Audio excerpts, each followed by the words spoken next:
sorry to interrupt your work, but you're making a serious mistake. Huh? With reindeer, I mean. You're putting Prancer where Dasher should be. And Blitzen should always be on my right-hand side. He should, huh? Yes, and another thing. Donna's antlers have 4 points instead of 3. But I don't suppose anyone would notice that except me. No, I don't suppose so. Say, who are you? My name is Kringle. Kris Kringle. Well, glad I could be of help. Goodbye.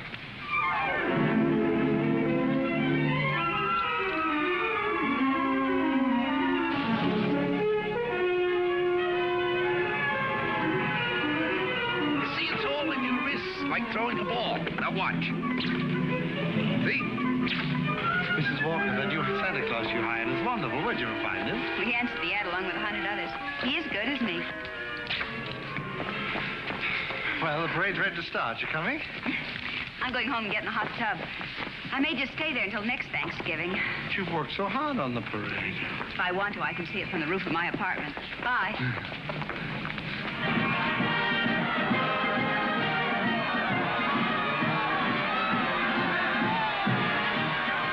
Look at that big baseball player.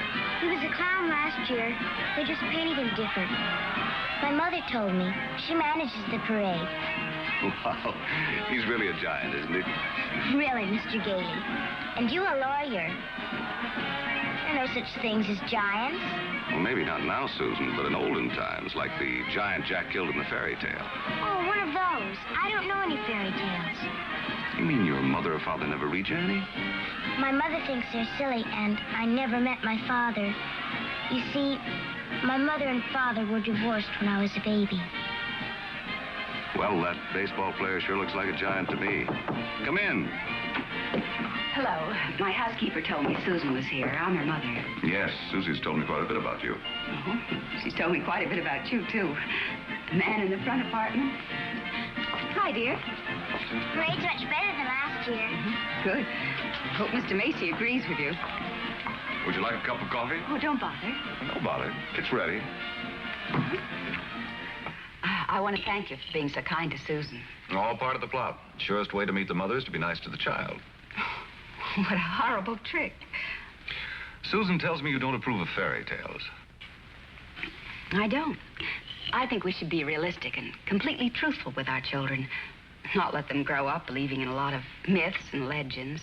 Like Santa Claus, for example. I see. The parade's over, Mother. The acrobats were good. Those prices, they should be. Mother, I was thinking, we've got such a big turkey for dinner, and there are only 2 of us. Couldn't we invite Mr. Gailey? Couldn't we? Oh, dear. Oh, please don't bother. I'll just get a sandwich or something. It's an awful big turkey. Oh, it's not that, dear, but I'm sure Mr. Gailey has other plans. No, he hasn't. Have you? Well, as a matter of fact, to be truthful and completely realistic with the child, I must say I haven't. Please, Mother, please. Didn't I ask her all right, Mr. Gailey? Well, that all depends. Dinner's at 3 o'clock. Susan, you asked just right.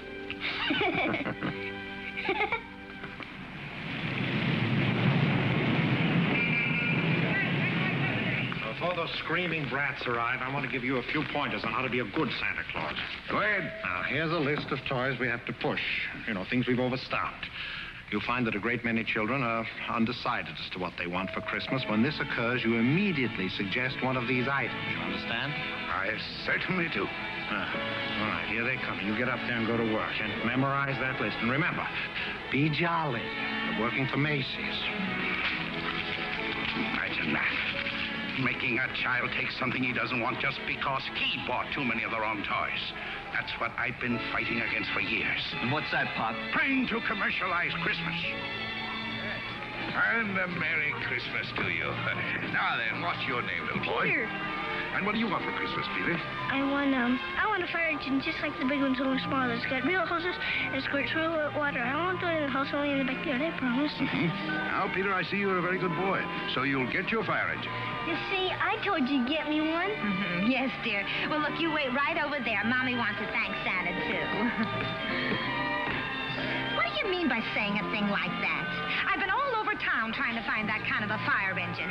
Macy doesn't have one. Nobody's got one. But you can get those fire engines at the Acme Toy Company on West 46th Street. Only $4.50. Wonderful bargain. Oh, I follow the toy market pretty closely. Macy's sending other people to other stores? Well, the important thing is to keep the children happy. Whether Macy's or somebody else sell the toy, that doesn't matter, does it? Don't you feel that way? Me? Sure, but I didn't think Macy's did. I don't get it. I just don't get it. Oh, yes, we have skates. Nice, shiny skates, and they're very good indeed. But I don't think they're the kind of skates you want. Now, they have really wonderful skates at Gimbals. Gimbals? The sales lady said I was to speak to you. You the head of the toy department? Yes, madam, yes. Well, look, I want to congratulate you on Macy's and this new stunt you're doing, sending people to other stores. To think that a big store like this puts the spirit of Christmas before the commercial. I haven't done much shopping here before, but from now on, I'm a regular Macy customer. Gimbals? And when you come to see me at Macy's, I shall tell you all about the wonderful toys. This seems awful silly, Mr. Gailey. Well, maybe you'll feel differently after you've talked to Santa Claus. Goodbye, and Merry Christmas. Now, what's your name, little girl? Susan Walker, what's your name? Mine, Kris Kringle. I'm Santa Claus. You don't believe that, do you? You see, my mother is Mrs. Walker, the lady who hired you. But I must say, you're the best-looking one I've ever seen. Thank you.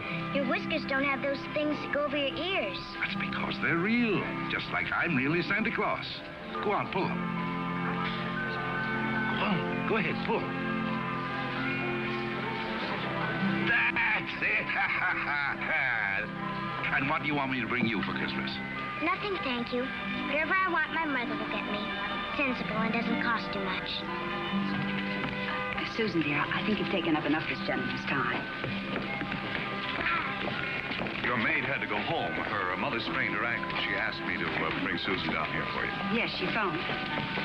I thought as long as we were here, we might as well talk to Santa Claus. He's a nice old man, Mother. And his whiskers are real, too. Yes, dear. A lot of old men have real whiskers like that. Susan, if you'd like to go over and look at the dolls, I'll be with you in just a minute. I want to talk to Mr. Gailey. I didn't think there was any harm in saying hello to the old gent. I'm sorry. Oh, I think there is harm. I tell her Santa Claus is a myth, and you bring her down here to meet a very convincing old gentleman with real whiskers. What's wrong with that? By filling her full of fairy tales, she'll grow up to believe life is a fantasy instead of a reality. She'll keep waiting for Prince Charming to come along, and when he does, he'll be a... We were talking about Susie, not you. Whether you agree with me or not, I'll have to ask you to respect my wishes.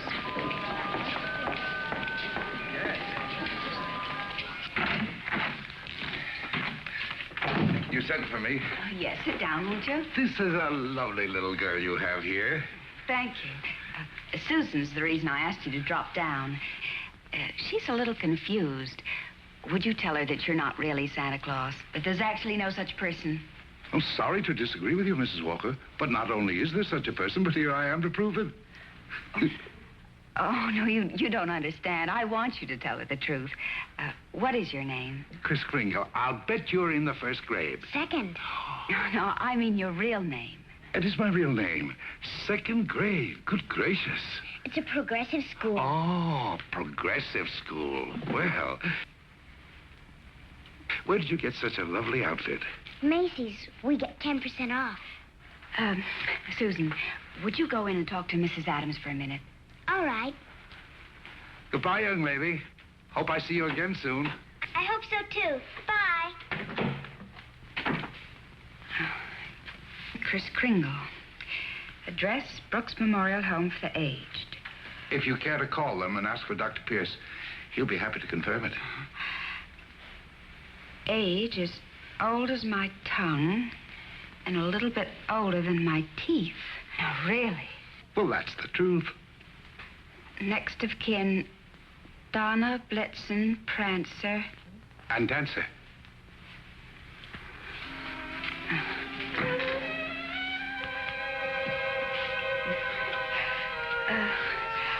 I'm sorry, Mr. Kringle. Yes, well, I'm afraid we're going to have to make a change. You see, the Santa Claus we had last year is back in town, and, well, I feel I owe it to him to, Have I done something wrong? No. Excuse me. Yes? Mr. Macy wants to see you immediately, Mrs. Walker. Oh, yes, right away. You'll have to excuse me. Miss Adams will give you your voucher on the way out, and you'll receive a full week's salary.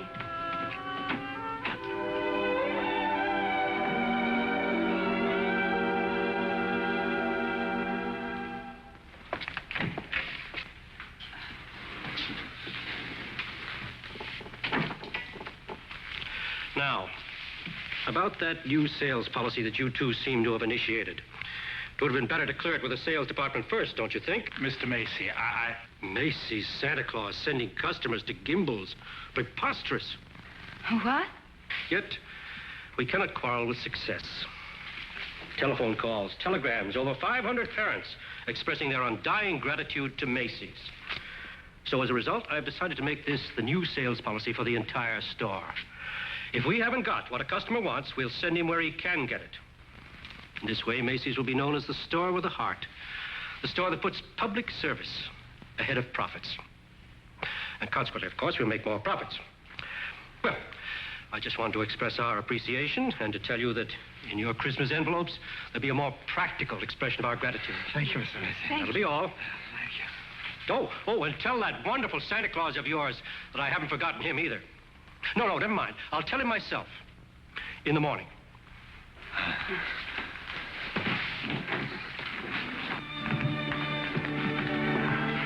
Imagine, a bonus. I fired him. Who? Santa Claus? No. He's crazy. He thinks he is Santa Claus. Well, I don't care if he thinks he's the Easter Bunny. You better get him back. Oh, it's too great a risk. He might have a fit or something. I tell you, the man's insane. Maybe just a little bit insane. Mr. Sawyer. What? We'll get Sawyer to examine him. He's a psychologist. That's what he's being paid for, to examine the employees. Can't get him back. He's already gone. Well, then you better scoot after him and get him, because if you don't, we're going to have a very unmerry Christmas. Oh, Mr. Kringle. Mr. Kringle. I'm afraid I acted rather hastily and perhaps unfairly. This other Santa Claus, well, Mr. Macy has found something else for him to do, and, well, we want you to stay on. Well, this is mighty good news. You see, Mrs. Walter, for 50 years or so, I've been more and more worried about Christmas. Christmas is not just a day, it's a frame of mind, and that's what they've been changing. Well, I'm glad you're taking me back. Maybe I can do something about it. And I'm glad I met you and your daughter. You're my test case. We are? Yes, in a way, you're the whole thing in miniature. And if I win you over, well, there's still hope. If not, I guess I'm through. But I'll try, and I'm warning you, I don't give up easily. Oh, well, Mr. Kringle, first thing in the morning, would you report to Mr. Sawyer's office for a little examination? Mental examination? Well, partly, yes. Oh, I don't mind. I've taken dozens. Haven't failed one yet. Yeah. How many days in the week? 7. How many things do you see? 4. Muscular coordination? Perfect. Who was vice president under James Monroe? Daniel D. Tompkins. I'll bet your Mr. Sawyer doesn't know that one.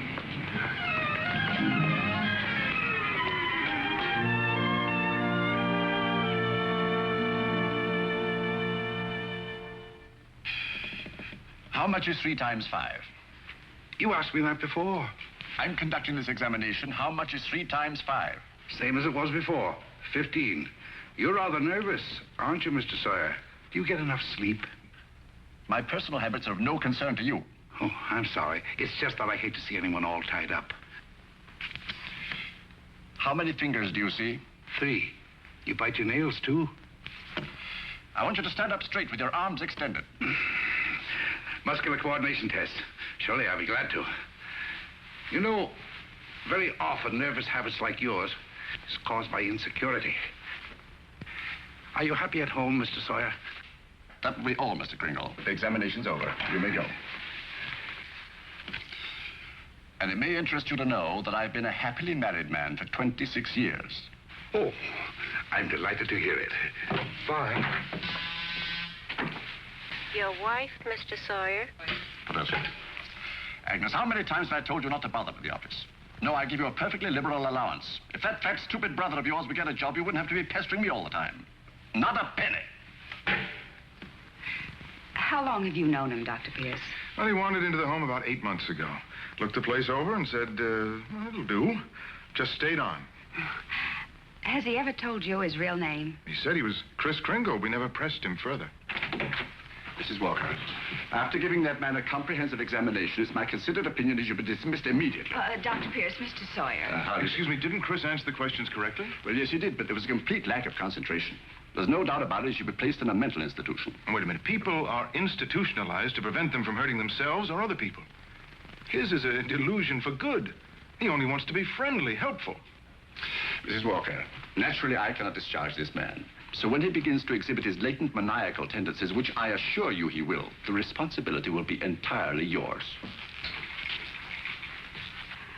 Oh, Dr. Pierce, if there's the slightest possibility of trouble, Now, what trouble could Kris possibly get into?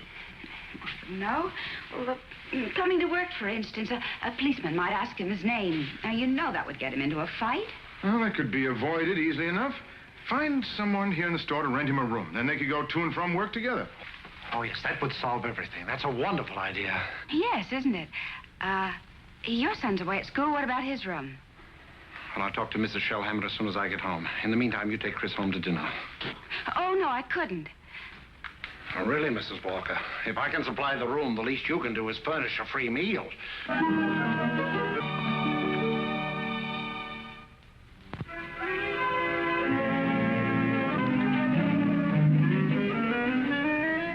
What sort of games do you play, Susan?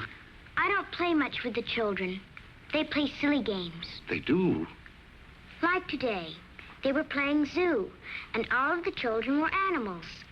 Homer was supposed to be the zookeeper. He said, "What kind of an animal are you?" I said, "I'm not an animal. I'm a girl."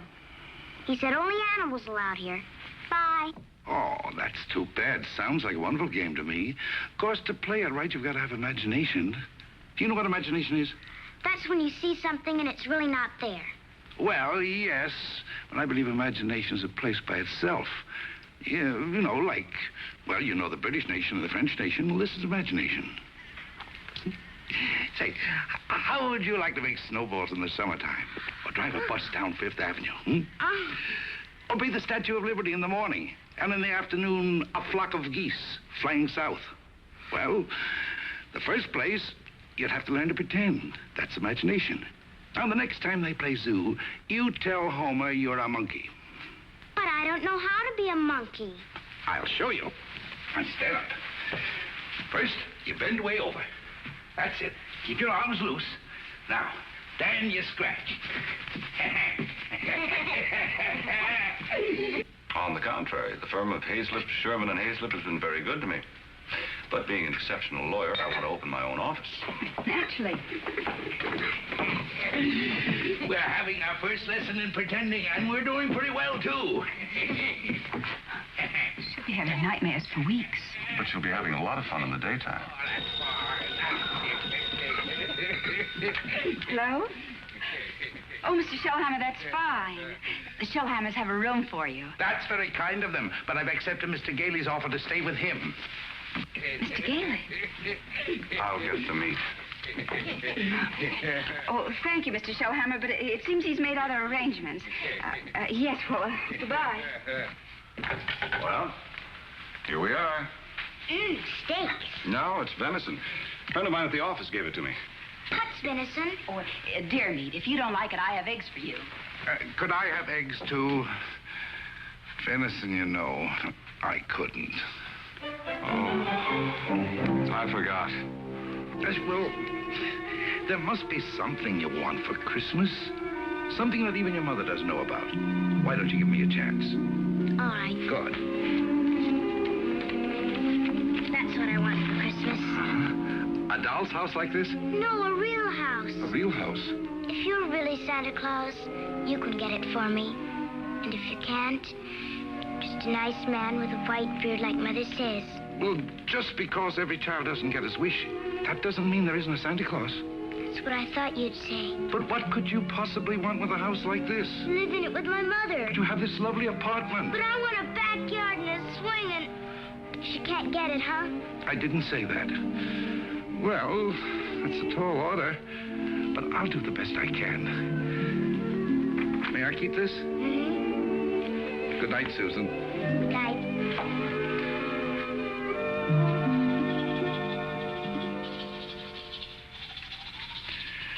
Do you like living in the city? Oh, it's all right. I'd kind of like to get out in the country sometime, though. Not a big place, just one of those junior partner deals in Manhattan. I know the kind you mean. One of those colonial houses. Or Cape Cod. I've been thinking about Mrs. Walker. You know, like a lot of divorced women, she's determined that no one will ever hurt her again. With a little more effort on your part, she might be made to crawl out of a shell. You know, those two are a couple of lost souls. It's up to us to help them. I'll take care of Susie if you'll take care of her mother. It's a deal. Good. You ready? Oh, no, you don't. I'm not going to be cheated that way. All my life I've wondered, and now I'm going to find out. I'm going to learn the answer to the question that's troubled the world for centuries. Does Santa Claus sleep with his whiskers inside or out? Always sleep with them out. Cold air makes them grow.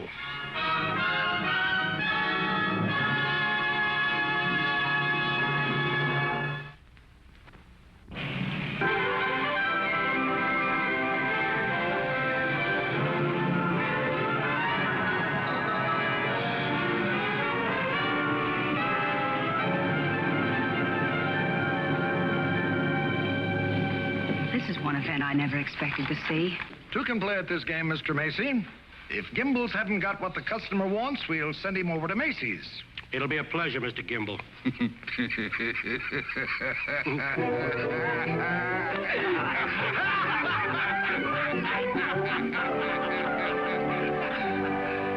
There they sat, adult but children still, children at heart. It was summer, warm, glorious summer. The end. Did you like that story, Susan? Mr. Kringle, do you think I'm going to get my house for Christmas? Well, I can't promise, but we mustn't give up hope. Good night, Susan. Tomorrow evening, I'll read you another story. I can't. I've got to go to school. Isn't this vacation? Yes, but this is what they call a required function. Required function? The Fillmore Progressive School requests your presence at a special performance of a Christmas play to be given in the modern manner. What does that mean? A Christmas play without Santa Claus. Well, a Christmas play without a Santa Claus? The performance will be followed by a short address. Subject, exploding the myth of Santa Claus. The guest speaker will be Mr. Albert Sawyer.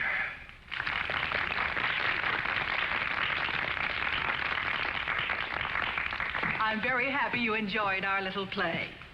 And now it gives me great pleasure to introduce our old friend, Mr. Albert Sawyer.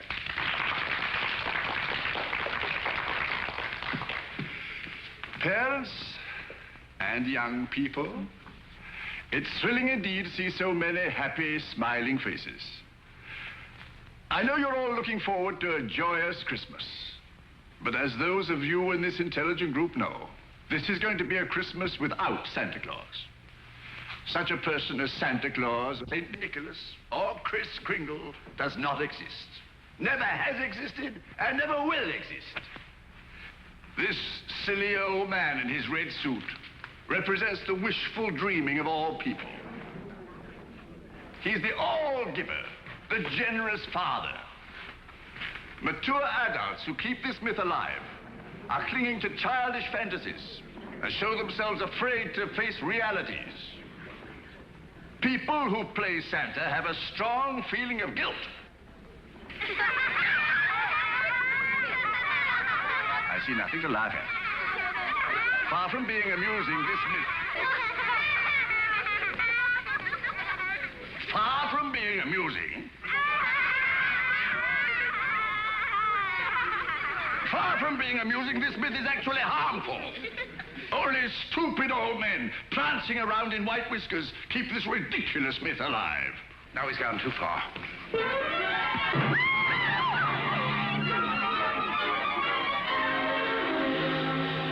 He became violent because I attacked his delusions, and he'll do it again. Well, if you ask me, I think we ought to get an outside psychiatrist to examine him. Then you better do it right away before Mr. Macy hears about it. Oh, that's right. You explain it to Mr. Kringle. After all, you're his friend. No, I can't. Well, I've grown very fond of him, and this is going to hurt him deeply. I just can't. All right, what can we do? I think I have it. You tell Kringle Mrs. Walker wants him to leave at once in order to have some publicity pictures taken with the mayor. I'll have a car waiting outside, and once we get him in the car, we'll drive him straight off to Bellevue Hospital. Yes, that'll do it. I'll ride up front with the driver.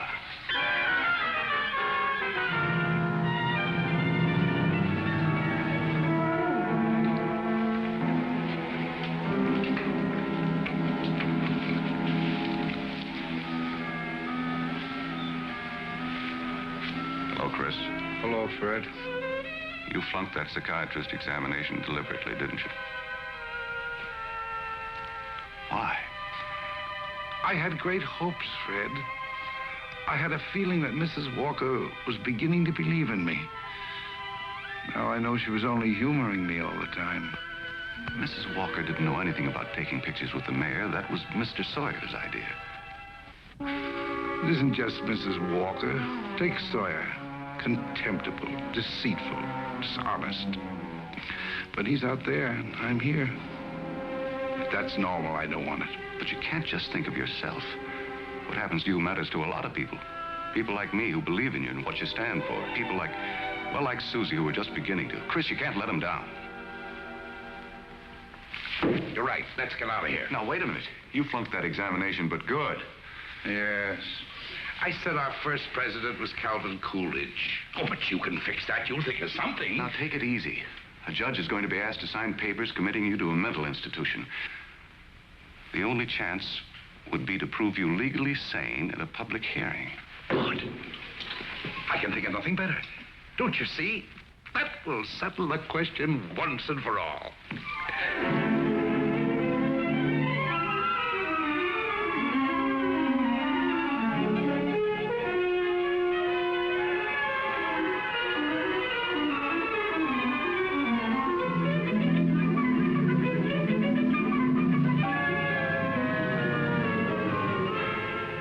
Solemnly swear the evidence you are about to give at this hearing is the truth, the whole truth, and nothing but the truth? I do. Good morning, Your Honor. Good morning. You may proceed, Mr. District Attorney. My name's Thomas Mara. What's yours? Kris Kringle. Oh. Where do you live? That's what this hearing will decide. It's a very sound answer, Mr. Kringle. Thank you, Your Honor. Tell me, do you really believe that you're Santa Claus? Of course. The state rests, Your Honor. In view of this statement, do you still wish to put in a defense, young man? I do, Your Honor. I'm fully aware of my client's opinions. In fact, that is the entire case against him. That Mr. Kringle is not sane because he believes himself to be Santa Claus. An entirely logical assumption, I'm afraid. Not necessarily, Your Honor. You believe yourself to be Judge Harper, yet no one questions your sanity because you are Judge Harper. Mr. Kringle is the subject of this hearing, not me. Exactly. So I intend to prove that Mr. Kringle is Santa Claus.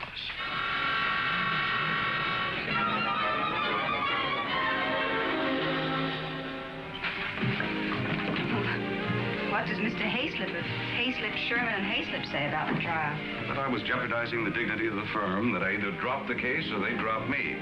So, leaving me no choice, I quit. Oh, Fred, you didn't. Well, I can't let Chris down. He needs me, and all the rest of us need him. Darling, he's a kind, wonderful old man, but... Well, you can't throw away your career because of sentiment. I'm not throwing a career away. I'll get by. I'm a darn good lawyer.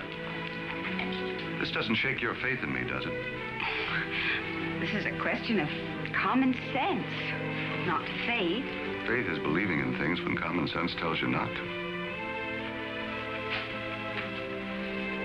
I wish you could let yourself believe in people like Kris, and in fun, and love, and joy, and all the other intangibles. Can't pay the rent with intangibles. And you can't live without them. Why don't you try a little blind faith, darling? String along with me. I think I've got a right to ask that. I think I have the right to ask you to be a little bit more practical and realistic. Yeah, I suppose you have. It's all cockeyed. Here we are, as close as two people can possibly be, and yet there's a loneliness about it. I've tried my best. I know you have, darling, and so have I. But we're going to need a lot more than each other's arms. And somehow I just don't think we've got it.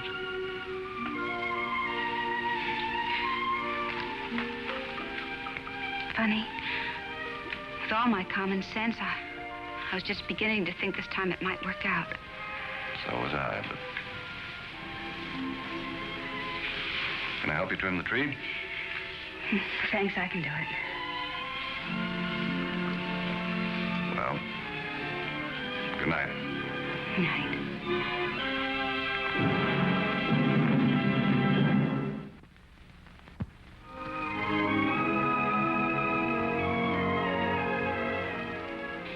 Your name, sir? R.H. Macy. Do you recognize this man? Yes, he's an employee of mine, Kris Kringle. Do you believe him to be of sound mind? I certainly do. Mr. Macy, you're under oath. Do you really believe that this man is Santa Claus?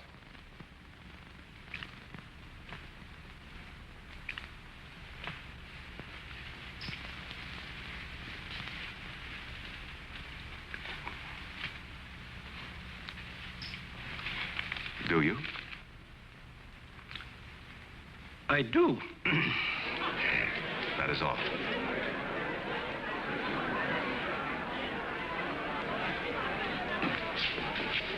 You are fired.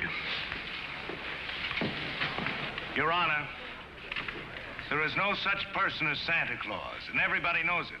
I ask that the court make an immediate ruling. Is there or is there not a Santa Claus?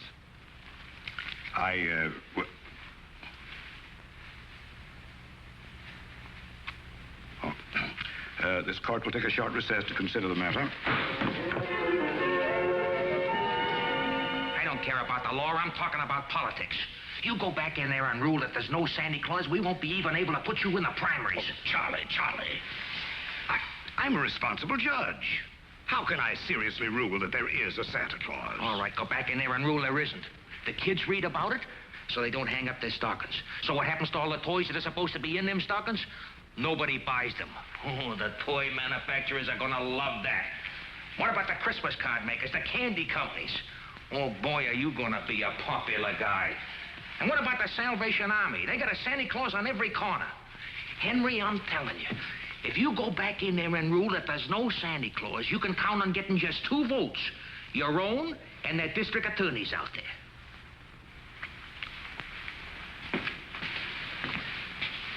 One. District Attorney's Republican. The court will rise.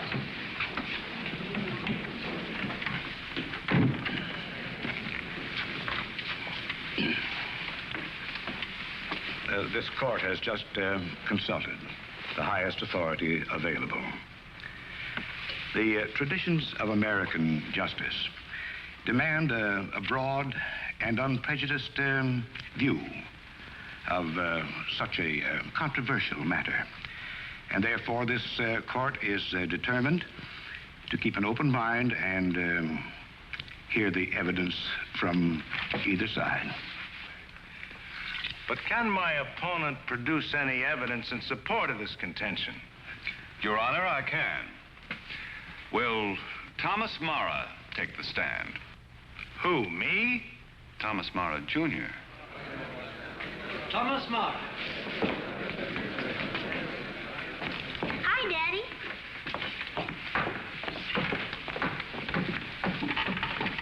Tommy, you know the difference between telling the truth and telling a lie, don't you? Everybody knows you shouldn't tell a lie, especially in court. Do you believe in Santa Claus? Sure I do. And what does he look like? There he is, sitting over there.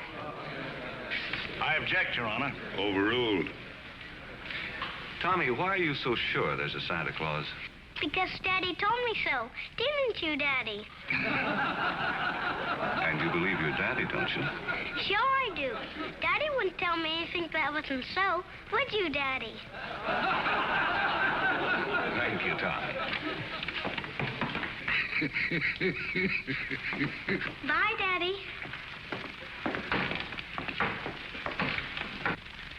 The state of New York is willing to concede the existence of a Santa Claus.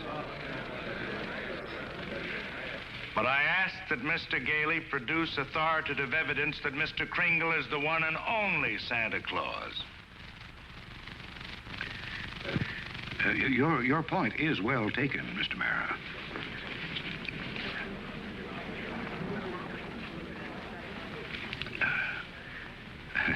Mr. Gailey, are you ready to show that Mr. Kringle is Santa Claus? On the basis of competent authority? Not at this time, Your Honor. I ask for an adjournment until this time tomorrow. This court stands adjourned till 3 o'clock tomorrow afternoon. That's all ready. What are you doing? Writing to Mr. Kringle to tell him I believe in everything he told me. Everything will turn out fine. Oh, that's nice. He'll like that. Where shall I send it? Why don't you send it to the county courthouse? Okay.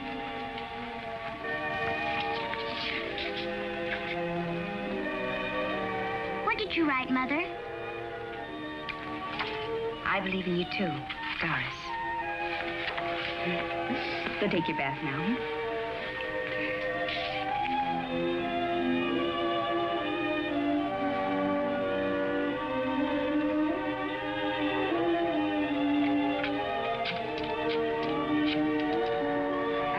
Could you give me the number of the main post office, please? Hello, dead letter office. Are you kidding? We got maybe a couple of 100,000. Yes, ma'am, we sure would. Hey, lady, that's not a bad idea. Thank you.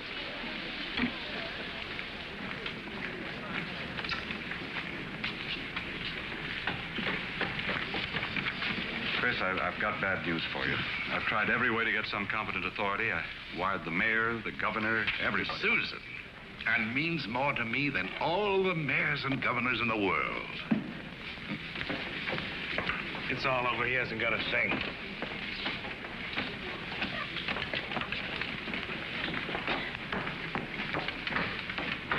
Your Honor, the defense has yet to produce one bit of authoritative proof that this man is really Santa Claus.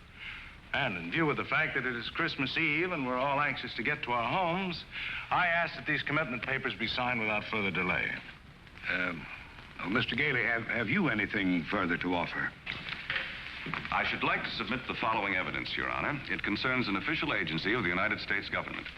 The Post Office Department, one of the world's largest business concerns, did a gross business last year of $1,112,877,174. Your Honor, I'm sure they're all deeply gratified to know that the Post Office Department is doing nicely, but it hardly has any bearing on this case. Furthermore, the U.S. postal laws make it a criminal offense to willfully misdirect mail or intentionally deliver it to the wrong party. Yeah, Your Honor, I'm sure that the state of New York is willing to admit that the Post Office Department is authoritative, prosperous, and efficient. For the record?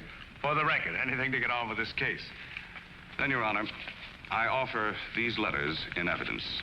They're simply addressed to Santa Claus, yet they were each delivered to Mr. Kringle by bona fide employees of the Post Office Department. I offer these as authoritative proof. Your Honor, 3 letters are hardly authoritative proof. I have further exhibits, Your Honor, but I hesitate to produce them. Oh, I'm sure we'd all be glad to see them.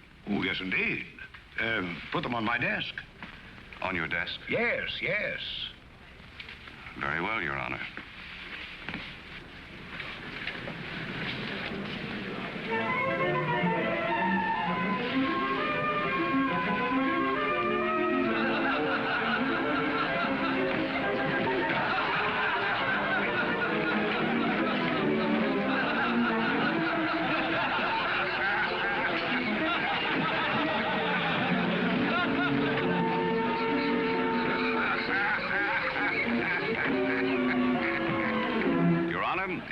these letters is addressed to Santa Claus, and the post office has delivered them to my client. Therefore, the United States government recognizes this man, Kris Kringle, as Santa Claus. If the United States of America believes this man is Santa Claus, then this court will not dispute it. Case dismissed. Thank you, Honor, and a Merry Christmas to you. And a Merry Christmas to you, Mr. Kringle. Oh, I got your note. It made me very happy. Oh, I'm glad. Kris, won't you come to dinner tonight? I know. I'm working tonight. You see, it's Christmas Eve.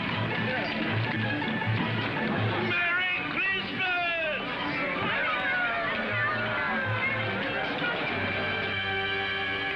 What's the matter with Susan? I think she misses Kris. Don't worry, young lady. Kris is bound to come.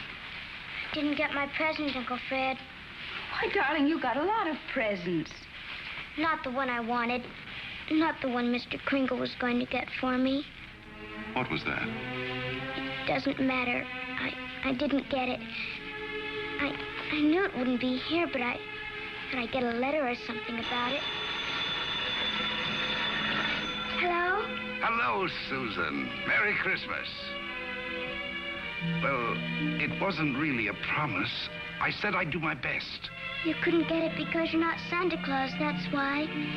Just a nice man with white whiskers like my mother says. And I shouldn't have believed you. Susan. Merry Christmas, Kris. I'm sorry Susan is disappointed in me. Oh, she'll be all right. Here's Fred. Merry Christmas. Where are you? Out at the home. Fred, we're giving a little party this afternoon. Will you bring Mrs. Walker and Susan out to help us celebrate? Of course I will. Now, you turn off the parkway at Seymour. Drive 3 blocks, then turn onto Ashley Drive. You'll see it on the right. Got it. Bye. Susan, I was wrong when I told you not to believe in Mr. Kringle. You must have faith in him. But he didn't get me that. That doesn't make sense, Mother. Oh, faith is believing in things even when common sense tells you not to. I mean, even though things don't work out the way you want them to the first time, you still got to believe in people. I'll try.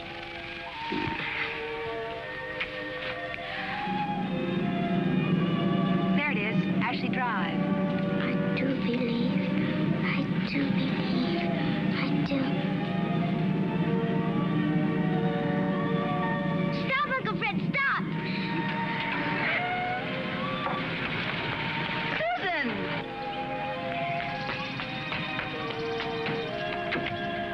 Susan!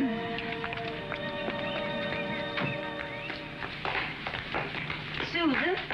You shouldn't be running around in other people's houses. But this is my house, Mommy. The one I asked Mr. Kringle Now, for. Susan, darling. It is. I know it is. Oh, you're right, Mommy. If things don't turn out right the first time, you've still got to believe. Mr. Kringle is Santa Claus. He is. I'm going to see my swings. You told her that?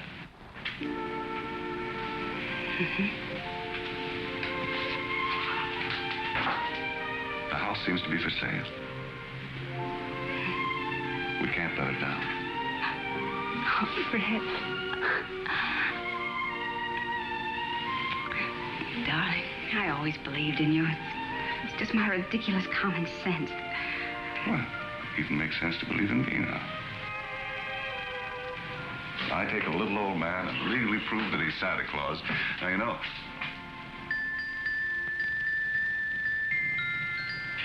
Oh, no. Wait, it must have been left by one of the tenants.